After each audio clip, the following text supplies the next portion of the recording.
What do patriots, self-stylized or otherwise labeled, need to be prepared? And by prepared, I mean more than just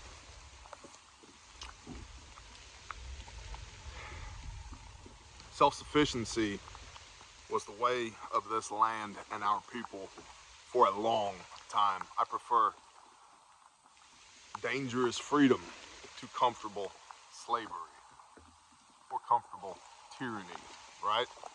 This concept that we as Americans are going to go out there and live or die, succeed or fail by our own blood, sweat, and tears, coupled with the provision, protection, and blessing of our almighty creator. This is a very American concept. And unfortunately today, we find ourselves in a position where a lot of people who are self-stylized patriots, who believe that we should have a return to a constitutional republic in these United States of America, which I would agree with, are on the government dole. They're suckling on the teat of the system. And the issue that I see with that is that you cannot revolt against successfully something that you are dependent upon. How do you take the car apart and fix it while you're driving it? How do you remodel the house while you're living inside of it? Very, very, very difficult. And yes, there are metrics within that Constitution that allow us to do just that. However, I would submit we're no longer in a constitutional republic, because even though the Constitution is the highest law of the land, it is not treated as such. So for all intents and purposes, it might as well not exist. And I'm not going to list the myriad infringements upon the Bill of Rights that I could right now, but suffice it to say, they're all being violated. And they're being violated willfully, and nobody is actually going to stand up and do anything about it, because they can't. Because they need their government sustenance. Sustenance? That's the word I'm looking for. Sustenance. Completely unscripted, no notes, from the heart. So why do you need to be self-reliant? Because it is better to act than be acted upon.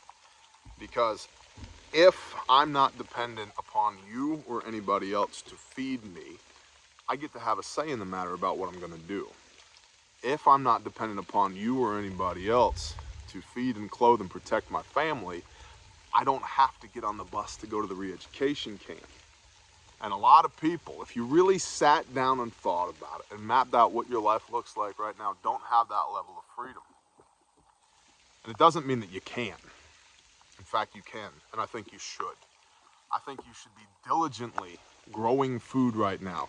Not just stockpiling, and you should be stockpiling, but you should be diligently growing food, no matter where you are. If you live in an apartment, great. Put 3 buckets on the patio or on the small porch of your apartment and plant tomatoes in one, peppers in another, and cilantro in a third, and then 90 days from now, make the best damn salsa you've ever had, so that you get the reps in, so that you get the practice, so that you know at least a thing or two about growing food. What is your physicality like? How's your health and wellness? This is the fat guy in the woods holding the rifle and the rucksack. Could it be better? I bet it can. Everybody's could be better. What are you doing to steward that? Right? Do you train? Do you have sufficient arms to maintain a comfortable distance from tyranny?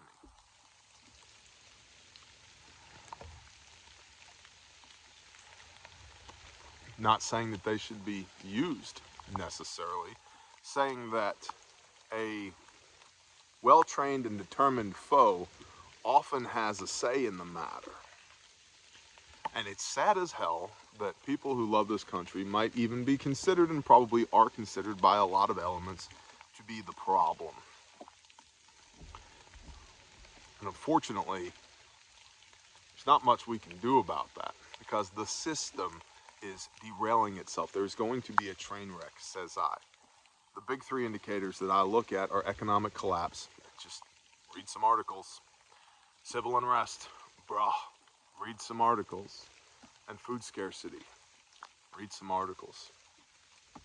Go anywhere. Do whatever research you want. You don't have to dig very deeply at all, which I believe is an indicator in itself to find stories, examples of all of that pretty quickly. And so the idea here is to be as independent from the broken system as possible, so that when the system breaks, you don't break with it.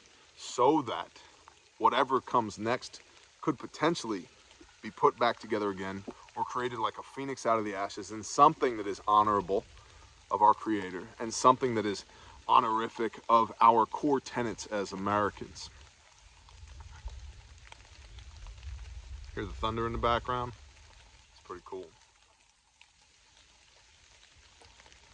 But if you're not willing to endure hardship, if you're not willing to accept personal responsibility, I don't believe that you really have a say in the matter, regardless of what your convictions and your core ethos are.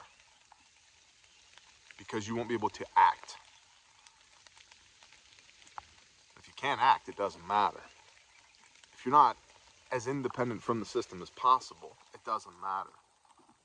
And so I think we need a renaissance of real Americans, people who grow their own food, who operate or work in their own small businesses, who are dependent upon their community, which they're a cornerstone of, rather than their faceless, nameless government begging, "Please, sir, may I have another?"